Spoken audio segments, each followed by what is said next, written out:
దళితులు దళిత ప్రజల పక్షంగా వాళ్ళ ఆత్మగౌరవాన్ని కాపాడినటువంటి దళిత మహాసభ ఉద్యమం, ఆ ఉద్యమాన్ని నిర్మించినటువంటి నాయకుడు గట్టి పద్మారావు గారు దిక్కులేనటువంటి పరిస్థితుల్లో మానభంగ మారణ హోమాలకి, అవమానాలకి, విద్యా విహీనతకి, జ్ఞానం లేనితనానికి, ఐక్యత లేనితనానికి, ఉద్యోగస్తులకైనా రాజకీయ నాయకులకైనా ఎవరికైనా సరే మేధావులకైనా దళిత ప్రజలకి దిక్కులేనటువంటి తనంలో ఈ రాష్ట్రం ఉన్నప్పుడు,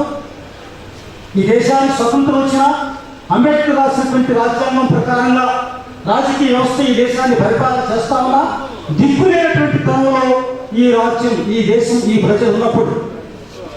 ఈ ప్రజలందరి తరఫున డాక్టర్ బిఆర్ అంబేద్కర్ యొక్క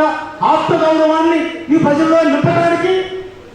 ఈ ప్రజల తరఫున ఆత్మగౌరవ నినాదాన్ని బయటకు తీసుకురావడానికి, దాన్ని కాపాడుకోవడానికి ఈ ప్రజలే వారి తరఫున వారే పోరాటం చేయడానికి,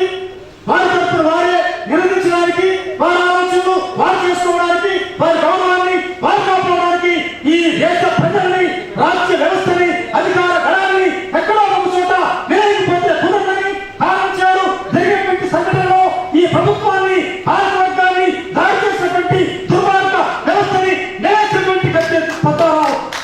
ప్రజల గుండెలో నుంచి ఈ దళిత ఉద్యమాన్ని, ఆత్మగౌరవ ఉద్యమాన్ని నిర్మించారు. నిర్మించడమే కాదు, దాన్ని నడిపేటటువంటి క్రమంలో ఈ ప్రజల యొక్క ఆత్మగౌరవాన్ని ఎక్కడ కూడా గాయం తగలకుండా, ఆత్మగౌరవానికి గాయం రాకుండా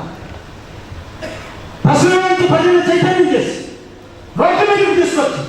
వాళ్ళ సమస్య వాళ్ళే పోరాటం చేసి సాధించుకునేటటువంటి దశ దిశ చూపించి ధైర్యంగా వాళ్ళ ముందు నిలబడి అనేకమైనటువంటి ఆత్మపరిస్థితిని కష్టాలు పడి ఉద్యోగం త్యాగం చేసి జైలుకి వెళ్ళి తనకున్నటువంటి మేధస్సుతో, తనకున్నటువంటి వాగ్దాటితో కళాన్ని రెండు ఈ ప్రజలకు ఉపయోగించి ఆంధ్రదేశంలో ఉన్నటువంటి దళిత బహుజన ప్రజలందరినీ కూడా వాళ్ళ అణిచివేతల్ని, వాళ్ళకున్నటువంటి సమస్యల్ని ఈ దేశంలో వేల మీటింగుల్లో చెప్పి తన వాగ్దాటితోటి ప్రజల మొత్తాన్ని చైతన్యం చేసేటువంటి నాయకుడుగా గట్టి పద్మారావు మన ముందు కనబడతా ఉన్నారు. భారతదేశంలో ఉన్నటువంటి ప్రజలందరూ కులం పేరుతో, మతం పేరుతో, ఆచారం పేరుతో, సంప్రదాయం పేరుతో రకరకాల రాజకీయ నాయకుల మరి మౌఢ్యంతో చేర్చబడి, అడిచివేయబడి, అన్నిటికీ దోపిడీ చేయబడుతున్నటువంటి పరిస్థితులు